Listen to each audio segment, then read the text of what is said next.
today. I really want to thank you for raising your hand and volunteering. Thank you so much, Dallas. I so appreciate the opportunity to have this time with you and to be a guest on your podcast. So we were chatting a little bit before we began recording, and I think both of us agree that this conversation could go in a few directions. So I look forward to seeing where it takes us, and it's really my intention to hold space for at least the beginnings of a breakthrough today. I'm here for it. Thank you. Good. So before we dive into that, how's it going for you inside the Hive? Tell me about your Hive friends. Oh my goodness. I can't say enough wonderful things about the Hive community, the Hive content. Dallas, what you've created has been a breath of fresh air in my life. I believe that finding you in your work has resurrected my desire to be an entrepreneur, and it's just been a very supportive and nurturing environment. The people in it, I've made some wonderful friends, some great accountability buddies, and it just never ceases to amaze me the quality that continues to show up in this environment. And that's not even like touching on the content that you offer, the program itself. I mean, my little system's heart is so satisfied and overjoyed with the step-by-step video modules and the action guides. And, these are just things that, believe it or not every business coach offers. And it's very, very heartening. And I'm very, very happy to be here. Thank you for sharing that. Thank you so much. I feel like every call we have, I never want the calls to end. Right. And I feel so lucky. Like, what kind of life, right? Look at the life I get to lead, where the last thing I want to do is end our coaching calls. So I just feel so at home with the community, and you are such a leader in the group. So I want to thank you for what you bring as well. Thank you. All right. So what do you want to walk away with from our time together today? Oh, great question. Well, the first thing that pops into my mind is some clarity. Yeah. Some clarity of my message. I know that's one of the things that we talked about, one of the directions we could go in. And I would also welcome clarity of next steps. I know the path that I'm on. I know the track that I'm on within the Hive content, but I also welcome your two eyes on my unique situation right here, right now. So yeah, I want to add to that, because, and we'll fill our listeners in on some backstory in a moment, but I sometimes I feel it coming up right now. I feel a little frustrated because right? Not with you, but with this, frustrated that these two smart women here can't find what I know when we find it is going to feel so freaking obvious. We're going to want to punch something, right? But there's a missing link here in your business that's causing some drag. And I feel like we're so close to it. It makes me feel itchy and a little antsy. So I'm just going to throw that out there too, that maybe we can chip away at that and find some clarity on what this invisible yet glaring missing link might be. Because you're so good at what you do and you have such a generous heart. There are people out there who need your work. And so it's our job to figure out, like, what do we need to put in place for those right people to benefit from your work? Yeah. Well, thank you. I appreciate you naming it and bringing the frustration to the table, because that is certainly an experience that I wrestle with on a daily basis. And but I do feel like in your community specifically, and by your guide, I have been able to dial down the emotional impact of the results that I get in my business, and just really focus on the data and the strategy and like depersonalize all of it. And so I just want to thank you for that. I don't know if that was something specific that you said, but just certainly, the guidance that you give in focusing on data over drama and really making those distinctions. And So my frustration level has diminished quite a bit over the years, but yeah, I appreciate it being welcome and Yeah. just, acknowledged. Great. So let's give our listeners some context. So yeah, we might talk about messaging here because that we have a feeling that could be where the missing link is. But let's just fill everyone in because we're alluding to this missing link and frustration, and not everyone has been following along. So let's get everyone up to speed, and then we'll dive in. Sure. Yeah. So Backstory. yeah, Sure. it's There's a time. backstory. So I began Bex Burton coaching as a love and relationship coach back in 2015. And as I mentioned, I experienced some moderate success out of the gate in the first, I'd say, 3 years. Yeah. But being a new entrepreneur and being a new coach, I didn't really have anything to measure my success by, except for the environment that I was in at the time, which was I was not measuring up. So and at that time I was taking things very personally and spun myself into a burnout and depression and took some time off and broke up with love coaching and then came back around to it because I realized that I really do love it. And I do find that I have great success with my clients. And so that was, I came back to it the beginning of the pandemic, actually. And since then, so about 2020, 2021, I've been focusing on strategy and just really focusing on the steps in the Hive program and building my audience and creating opportunities to connect with women in my audience and make offers. And the things that I found worked for me 3-5 years ago don't seem to be working any longer. It used to be the case where I could send out an email with a link to apply for a call or a link to even book a call, and I get 5, 8, maybe even 10 people booking calls in the next week. And at this point now, if I could send out 5 call to action emails and get very little traction from book a call to even follow me on Instagram. Yeah. And it's not that people are not opening my emails. It's not that people aren't clicking on the links. So I've been in this process of looking at each link in the funnel, and trying to answer the question, where is the weak link here? Where is the the leak in my bucket or the leak in my funnel? And I don't know, does that bring us up to date? I think so. I'll just reflect what I heard.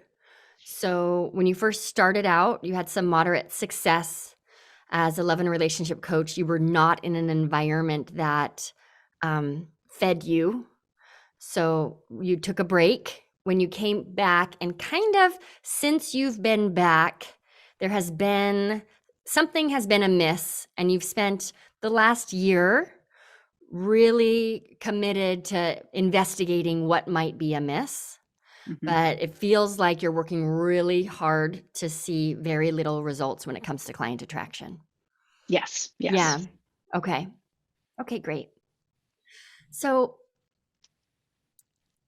in some of our Hive calls, we've done some troubleshooting, and I think the layer we're at now really is messaging / niching. So how about we start there and see what else comes forward? Yeah. So love and relationship coach, what's the story, right? What's the story you have around why it's so hard to find clients? Oh, the story that I have around why it's so, okay, sure. Well, there's 2 main things that my brain believes. One is that it's a wildly saturated market. It's saturated and longstanding. There were, love coaches out there working 20 years before I began. Not that I don't believe I can find success, but there are a lot of options, let's say. And then the other thing that has always been sort of this present lingering belief is, I'm selling soft skills, and I don't have a tangible outcome that I can guarantee. I can't guarantee you're going to find your soulmate. Boy, do I hope you do. And I'm going to work my tail off to support you in that endeavor. but so I don't believe in empty promise marketing. Yeah. I don't believe in shame marketing. Mm. And, so there's another piece of this that like, I really, am in Mm. such eye roll energy when it comes to some love and relationship guidance marketing. And, and I've tried it, I've done the shame marketing, and it just feels icky inside and out. I Huh, I don't feel wonder like it. why. Shame marketing. It sounds like it should really land. Oh, you're doing it wrong. I mean, that's my core wound, is I'm doing it wrong. So why am I Right. going to tell other people they're doing it wrong? Um, and Mm. when it comes down to it, I'm offering relational skills, Yeah. and I'm offering a growth path, and I'm offering a series of practice. And it takes a very special person to get that and understand that. And I absolutely believe they're out there. I've worked with them before. Mm-hmm. And I think, and this is what leads me to the niching conversation, is that, yeah, I mean, there is a specific population who gets that concept, that Yeah. it's a slow, maybe not a slow burn, but it's a practice. And for a high ticket, I offer a very high touch service. Mm-hmm. I do have multiple offerings. Um, Yeah. at the same time, like I'm not about to try to advertise a group, again, until I have some privates and a more robust list than what I have right now. So, Yeah. um, yeah, I that's what hear my you. mind believes. I thank you for sharing all of that. One thing that I picked up on, and I just want to make sure if I got it correctly, is there's a thread here, which is in order to be the people who are successful in my industry rely on marketing tactics that don't align with my values. So now I'm kind of stuck. Well, I feel like there's a great opportunity there for me to stand out. Okay. I just Yep. don't know that I've hit Yep. it. Yep. Great. So I can relate to this, and I'll use myself as an example, and then I want to see, let's play around with how we talk about your niche through the lens of your audience, through the lens of your process, but most importantly, through the lens of your stance. Mm, okay, right. I'm so grateful to you because we started a niching conversation. It was a question you brought to a Hive call, which just revealed to me, like, oh, we need to talk more about niche, right? So we've got our Yeah, niching workshop coming up. So if I promise a workshop, I better like show up with something to say, right? So I've been really thinking about this, and it's illuminated some tools for me that I just was unconscious to. So we'll dive in. But I'll use great. myself as an example. We changed the name from the Six Figure Coach Club to the Hive this year. And there were a number of reasons behind that. One of them was strictly from a marketing and strategy perspective. Because if you don't know me and you don't know the community, you hear talk of the Six Figure Coach Club, and it goes right in the bucket of a lot of other questionable services, right? Who rely on income claim marketing to Right. sell. And that just didn't feel good to me. So I've now swung in a more authentic direction, right? It's required more work because the messaging is more subtle. So you kind of have to beat a drum, right? Consistently and consistently. But we are now reaping the benefits in such a beautiful way. You see it just with the members who are coming into the program. They're like 110% a perfect fit for the community. So I think I'm grateful that we have examples of what not to do in your industry, because when we get the messaging down, right, it's going to help you really stand out. So, Yeah, great. with that, let's approach this conversation from those three angles: your audience, your process, and your stance. I would love if it feels aligned for you to begin with a stance conversation. Sure. So, here's what I mean when I say your stance. Like, what's a perspective what's the saying, like, what's a hill you're willing to die on, right? It may be a contrarian stance, it may not be, but there is a perspective that you hold about seeking love, right? Or being love, about your industry, that is different from the majority of other coaches out there. So you don't have to find the perfect answer, but talk to me more about what you believe about this process. Yeah. Or what you believe about the industry, because there's like, you could take it that way too, Yeah. right?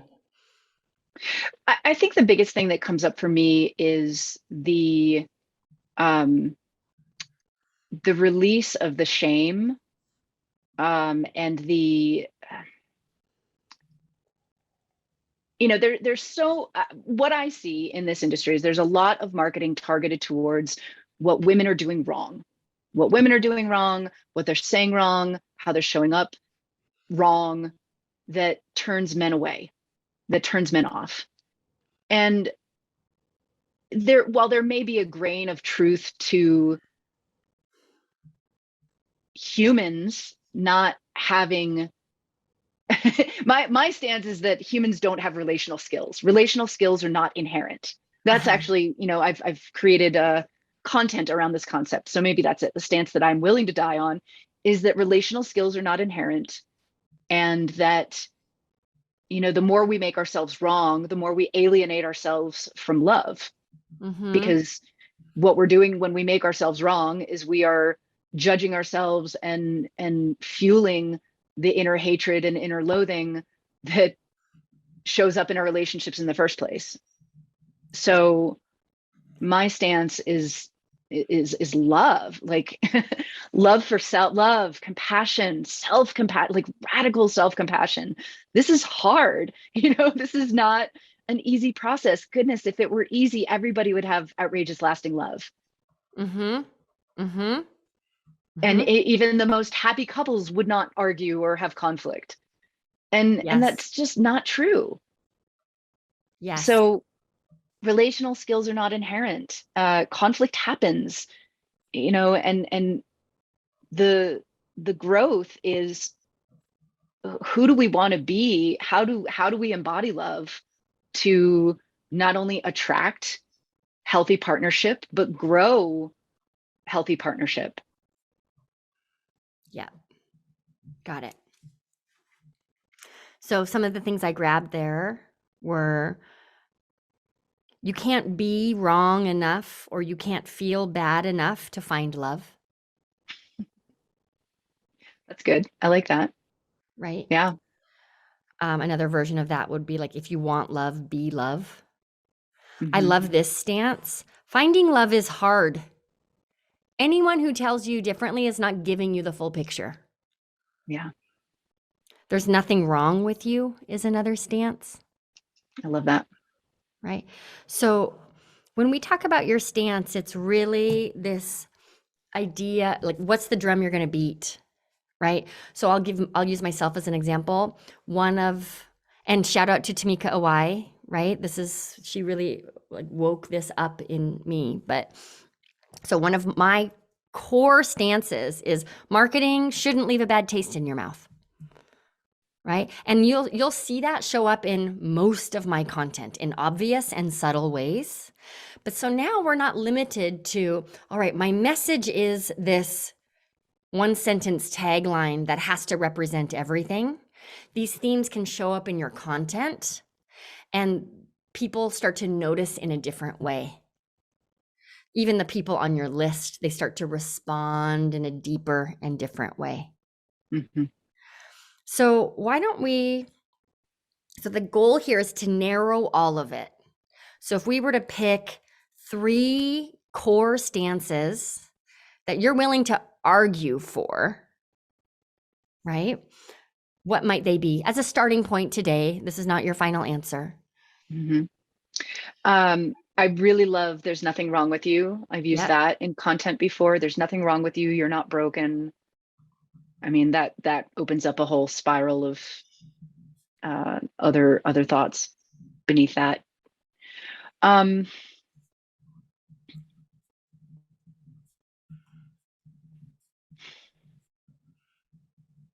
I'm a little hesitant to go down the road of putting it out there that finding love is hard. It's so funny because that's the one I just wrote down and underlined. I'm like, this is the one I'm voting for. Can I make a case for it? Yes, Okay. please. I'd love to hear it.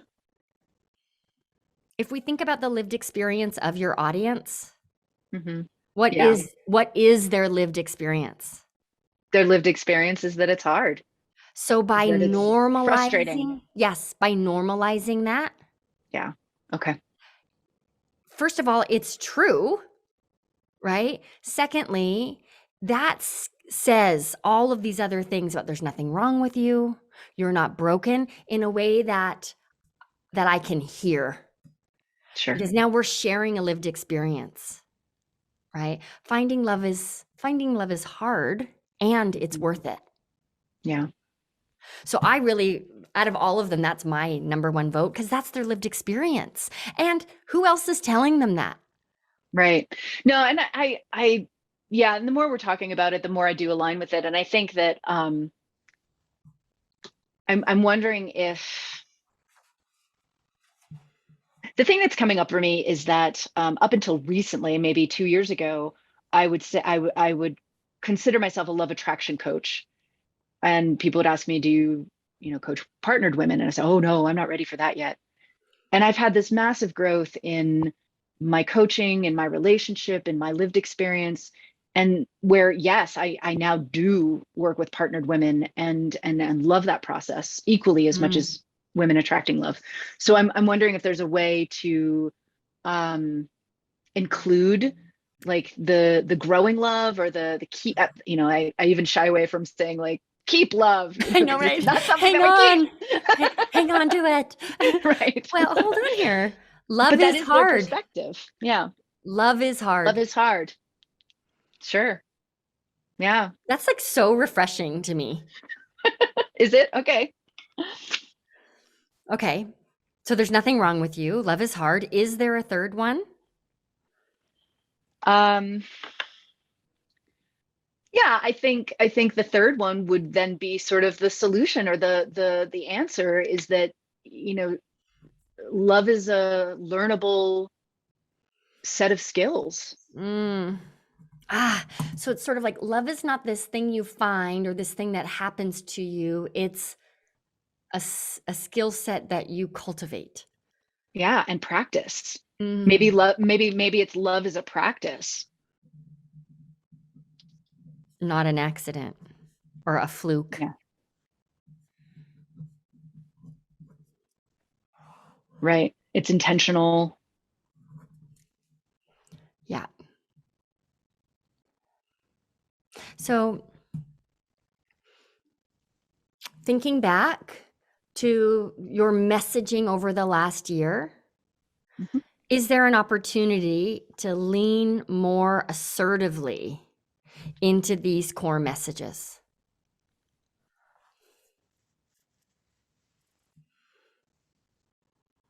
Absolutely. I believe so.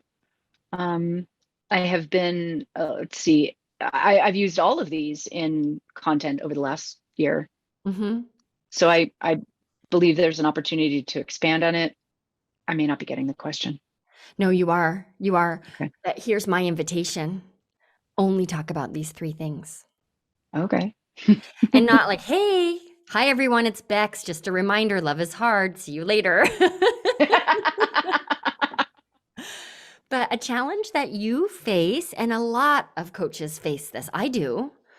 There is so much involved in the work that we do. And no two clients process looks exactly the same.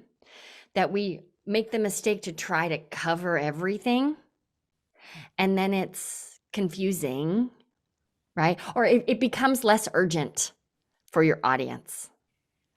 But I will take this a step further, but if every piece of content you put out, you could draw a straight line between the thing you're saying and this core pillar, that's you beating the drum. And Okay. what, in my experience, what then happens is when the right clients come forward, or the right people subscribe to your list, or two women get together and say, have you heard about this Bex Burton? Yeah, she's always talking about how love is hard. It's so refreshing. And then she gives these really great tools, right? But it's just so you become known for your message instead of your expertise. Okay. So that's what I mean, right? Like, what if you had to connect the Instagram live today directly with one of these core themes? And we may find that you have 5 of them instead of 3, right?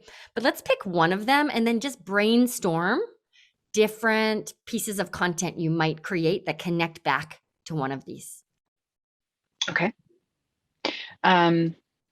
Well, I mean, they're all so juicy, but I think the one I'm being most drawn to expand upon is that love is a practice or a skill set. Yeah. Great. So love is a skill set. Can you think of a personal experience or a client that you've worked with where there was a skill that was cultivated? Sure. I'd say in my own experience and with Mhm. all of my clients, self-awareness is one of the skill sets that we begin with. Mhm. Mindfulness. Great. I'm going to keep it really granular. Let's stick with self-awareness, Sure, great. right? So you're going to create a video or write a post, it doesn't matter, but I'm just imagining you creating a video. What it might look like is, good morning. Today we're going to talk about self-awareness because love is a practice. It's not a fluke. So developing the practice of self-awareness opens the doors, right, to deeper communication or expressing your needs or whatever that benefit is. So let me tell you a story about my client Sally and her journey around self-awareness. Okay. So you still get to talk about almost everything, right? Sure. But we articulate the connection between this piece of content and this, to use Tamika's language, right? This core nurture theme. Right. The nurture themes. Yes. So Yes. now Thank your you, Tamika. audience, right? Your audience starts to really get it. Okay. And now, without using any shame marketing or scarcity marketing, there's urgency, right? In your shared beliefs. Okay.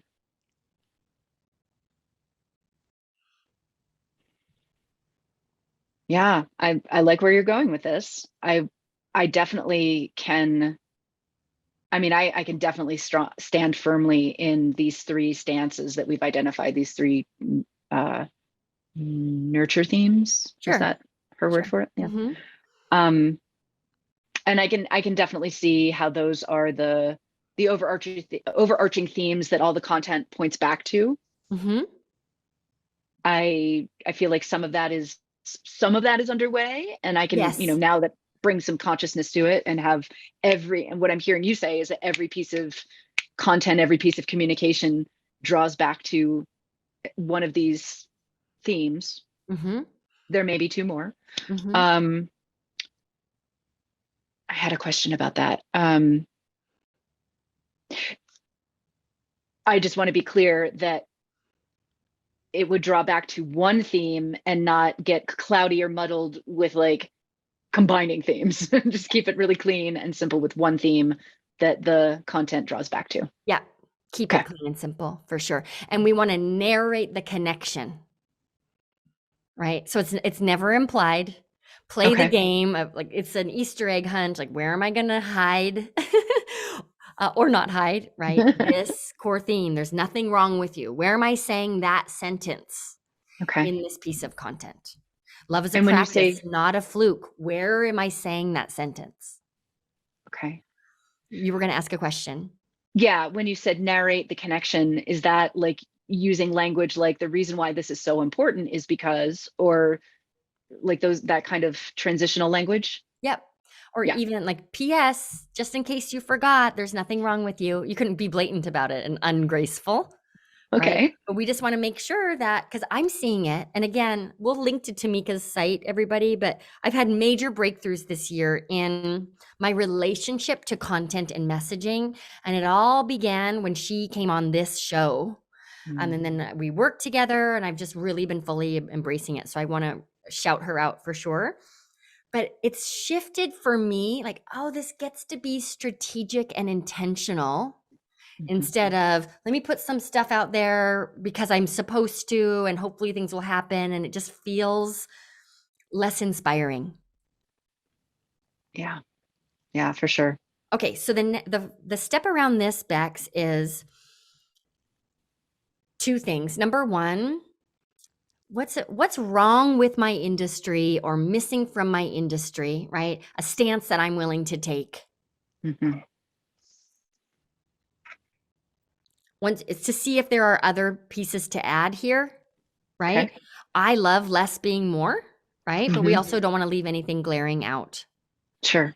And then give yourself an hour, an afternoon, 10 minutes to just practice what we just did, right? I'm going to pick one of these nurture themes.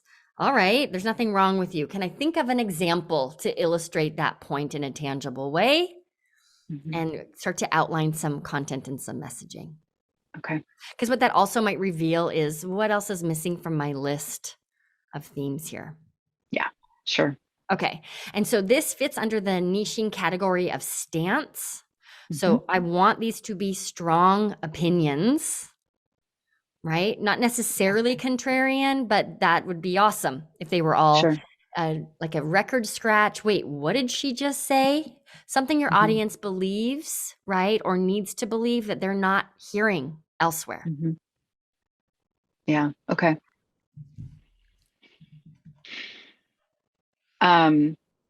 I'll marinate on that one a little bit. I think one of the things that came up in one of our recent Hive calls when I was in the hot seat was something like, you don't need a man, you want a man. Yes. Or you don't need love. But it would be nice, or it was something like that, right? Something like that. Yeah. I'm just trying to, I think I'm thinking too hard about it. I do feel like the three that we have are very strong and I can totally run with them. I like your idea that, you know, as I get into this, more may reveal themselves. Yeah. Okay. Let's segue, because we just started to anyhow, to the conversation about niching around your audience. So this is usually, when we have niching conversations, this is usually what people focus on. Like, can I get more specific about my dream client? And we get more specific about surface level details that don't matter. Right? Okay, I'm going to get more specific. Yes, they make between $50,000 and $75,000 a year. So now I'm more specific, and that doesn't mean anything. So let's just play the game and see if we could get 10% or more specific about really who you serve. Sure. So walk us through how you describe your dream client now. Tell us who you serve. Yeah, so I feel like this is messy because this is a lot of new clarity that's come through for me in the last year or two. But the work that I do and the skills that I teach and the coaching that I offer best support women who land on one or both sides of the same coin. And that is, on one hand, she is unskillful. Let's just call her unskillful in love. She does not have a lot of self-awareness. She doesn't recognize that she has needs. She doesn't often recognize that she has feelings. And there's a whole host of reasons why that she, talks to her therapist about. But in relationship, she has a history of people pleasing and denying herself so much to the point that she may lose herself in relationship and then get frustrated and, have some kind of explosive breakup. Okay. This happens enough times that she kind of turns to the other side of the coin where she rejects love and starts to blame men or blame relationships or love or whatever it is that is outside of herself, for having the experiences that she has. And so while in her heart, she believes that it might be nice to have a partner, it might be nice to not have to do everything all by herself, or, have another stupid Friendsgiving. She just doesn't, that thing you like that. I just came up with that recently. That's my email next week. But yeah, like she just, there's a disconnect that she can do better. Or maybe she's at the point now, because I think that there is a bit of a learning curve, and she's at the point now where she recognizes that she can do better, that she lacks the skill set, and now she wants to move forward in growth. Got it. So your ideal audience consists of women who are somewhere on this same like pendulum, right? When in relationship, they lose themselves and they've had enough explosive, painful breakups that they're no longer like their definition of what a relationship looks like is the last thing that they want. So they have designed a life that they're relatively happy with. They're independent. They have enough friends to have a Friendsgiving. They're really at a state where they believe, or maybe not believe, but like tell themselves that it's something that they don't need or don't want. And I think that this is the distinction that's come through for me in the last month since we last had a conversation about this. I think the ideal woman has kind of gotten a little bit past that. Maybe she was there in her 30s, but now that she's in her like 40s or 50s, now there's a realization that, oh yeah, I actually do want this.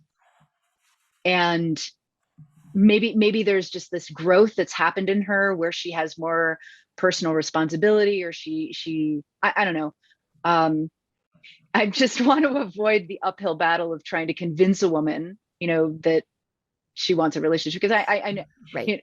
Yeah. Oh my gosh. No, I just want to she's stick not right. a pencil in my ear. That is the opposite. Yes. Exactly. Yeah. Something stuck out to me and I want to hear more about it. When you mentioned explosive breakups, there could be a whole niche in there. Yeah. What do you want to hear about that? Yeah, I don't even really know what my question is, but let me think about that for a second. Let's play the game. Sure. If you were niched all the way down to serving women who have a history of explosive breakups, and whether they're in a relationship or not, helping them like break the pattern of that drama cycle, what might that look like? Yeah, that's interesting.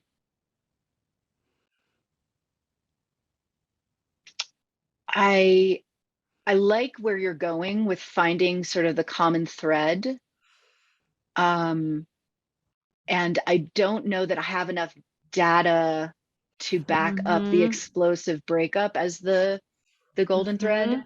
I know that is something that I draw from my own history. I have heard other women talk about that, but I don't know that that's a universal experience. Is it enough of an experience to keep a full client roster and fill your programs? Yeah, probably. Yeah. And maybe explosive isn't the word. Maybe it's dramatic. Sure. Yeah. Any breakup I've ever had. I'm happily married. I've been married for 14 years. Shout out to Andrew. Yay. Thank you for being you. But like, it's been very dramatic. Any breakup, right? Yeah, sure. Here's what's coming forward for me, and let's identify an action step for you around this. Okay. I mentioned it earlier, but often the mistake we make when we niche around our audience is we niche around characteristics rather than an experience. And what I'm inviting you to do here is niche around the experience and a specific one, like a history of dramatic breakups.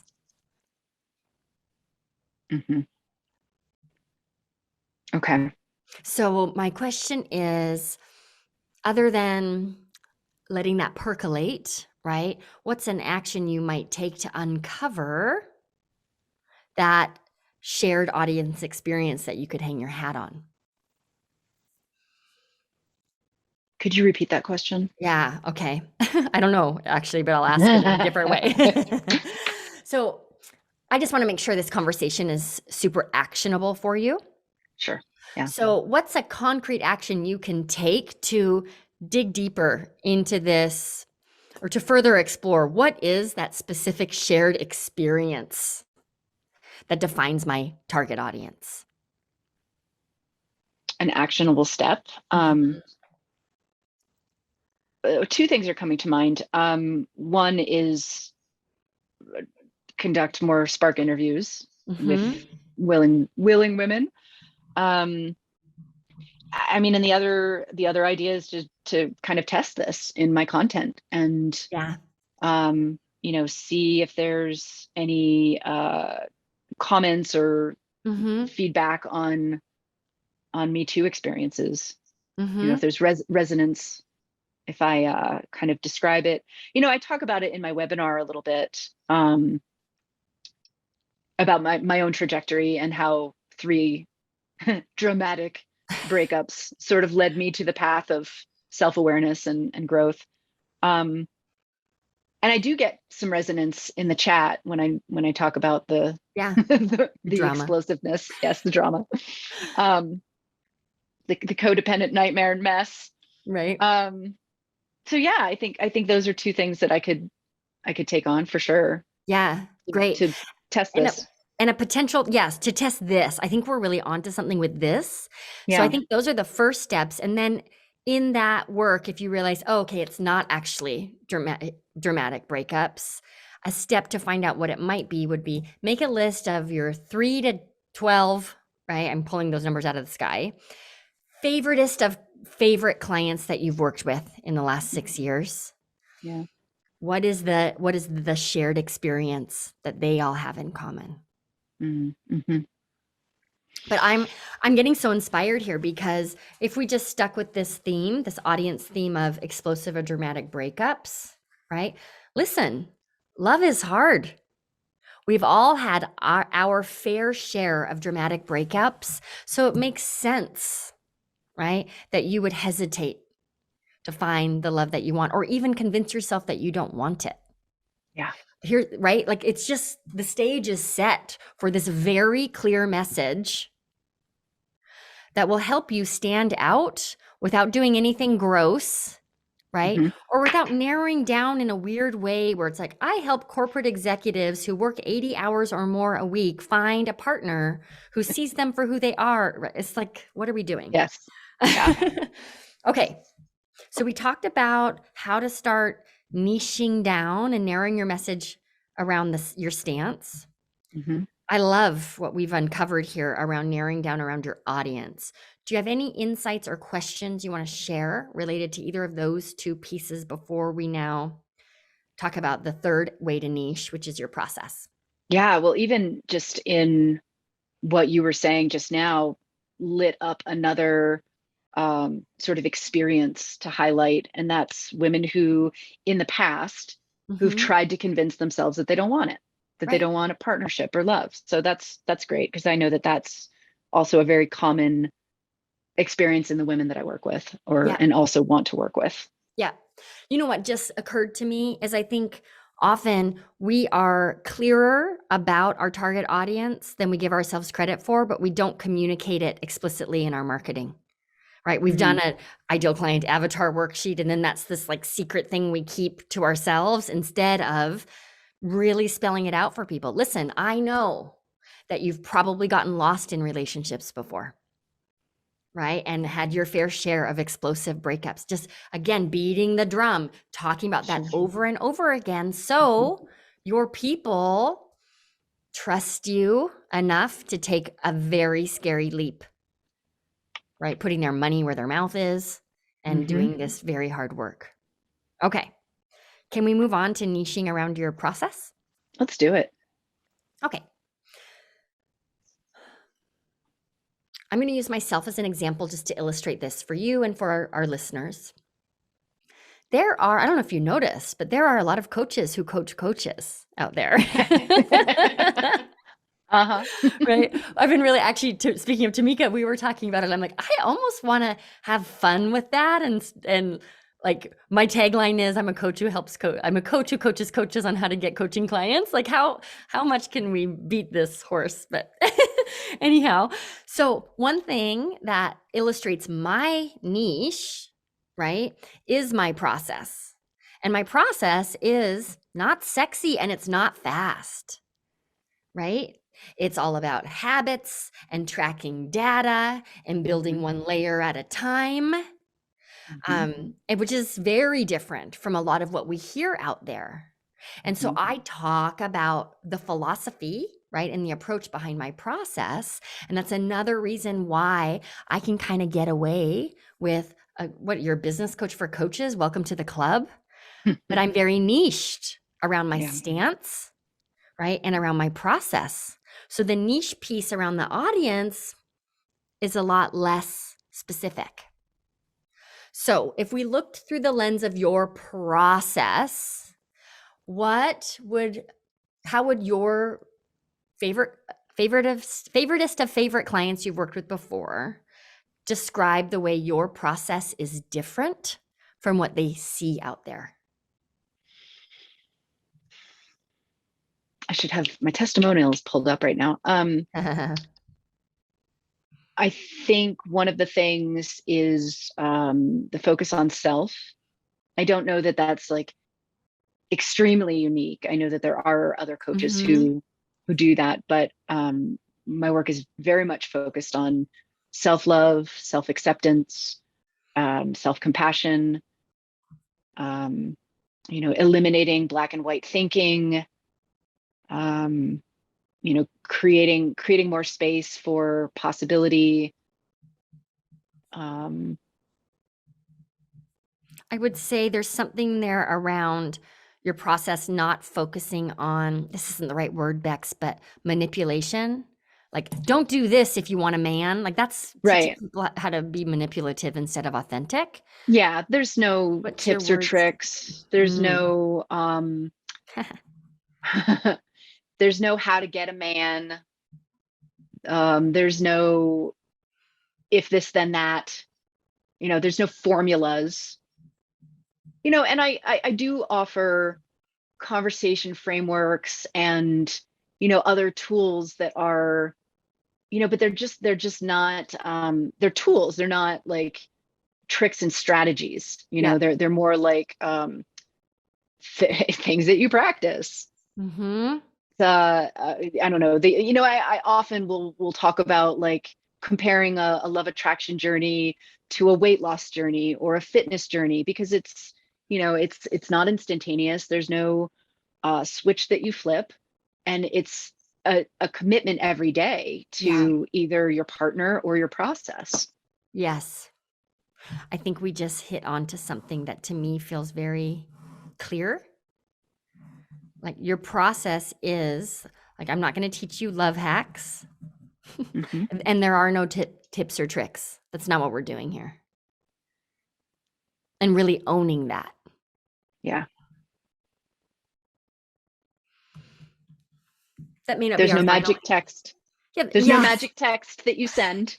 Right. We're not going to talk about the best angle for your profile photo for Bumble. Though we do get into that. I do talk about that. Yeah. So we're flying here, we're improvising, but here's how this all lands together, right?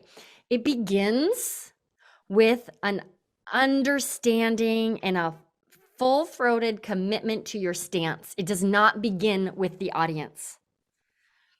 So our stance informs those core pillars that all of our messaging comes back to. Okay. From there, the next layer is niching the audience message around the experience, not the person. Yeah.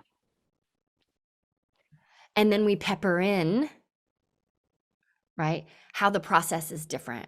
And not, here's how I'm different, but like, let me tell you what's wrong with love hacks. Right. Here's why I'm not. We're talking, what was it before? Self-awareness. That was the example you gave, right?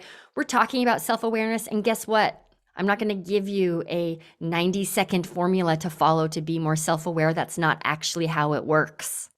So like we're just really narrating Hmm. kind of what's broken in your industry, Hmm. right? And the truth about the journey your clients are going to be on. Yeah. How does all of this land for you? This is landing beautifully. I'll say that a lot of this is super helpful. A lot of this is super affirming. Um, I feel like I got like more than a few toes in the water of this direction. Mm-hmm. Because as you're aware, I created a webinar this year, and one of the things that I unpacked was that yeah, essentially like women get stuck in their head because they're relying too much on tips and tricks, and Yes. they consume these tips and tricks, but then these tips and tricks end up being stored, like the free thing that you download and forget about until you Yeah. clean out your hard drive, Yep. and that skills are not, they're not something that you just have. They are, you know daily practices. So I feel really affirmed in this process piece. I feel like Yeah. I'm headed in that direction. And I can definitely like lean more heavily in this Yeah. for sure. That's what's coming up for me is it's all there, but now I just want to like, Yeah. right, narrow it in and feel like you're a broken record. I want you to feel like you're a broken record Okay. beating this Yeah. drum. Yeah, because Yeah.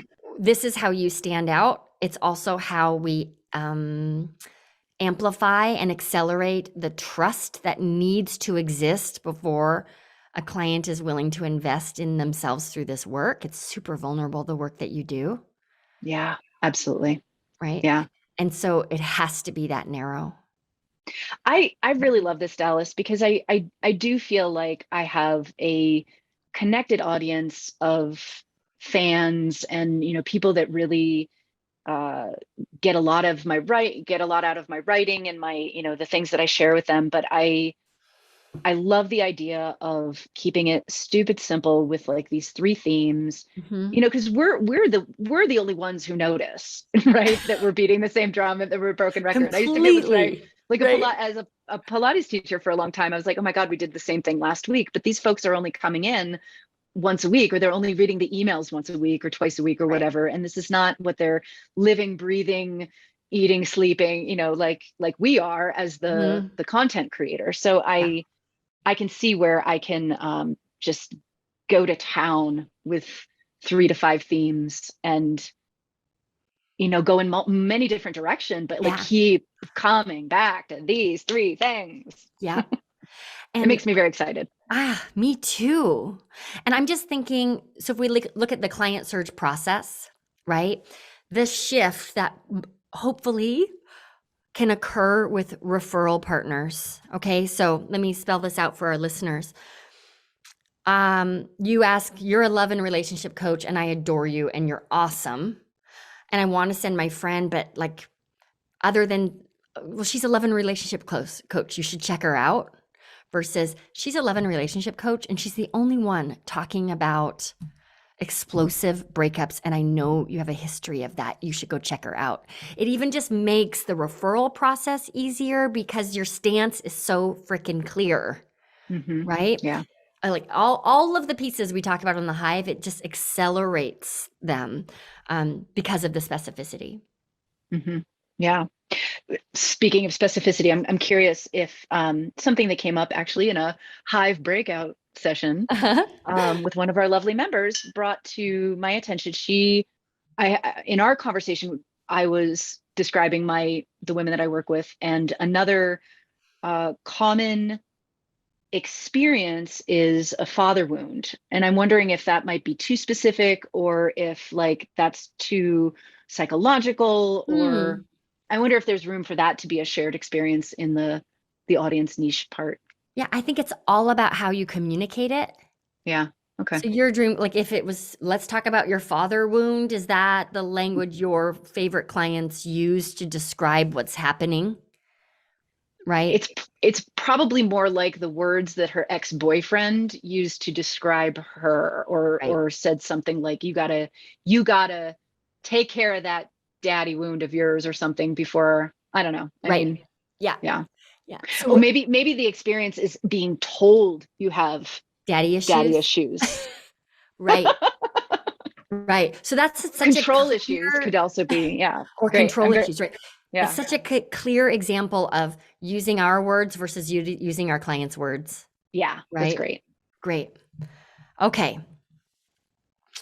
So I'm feeling like, we've been on this journey trying to find the missing link. And what's coming up for me, I want to hear how this lands for you.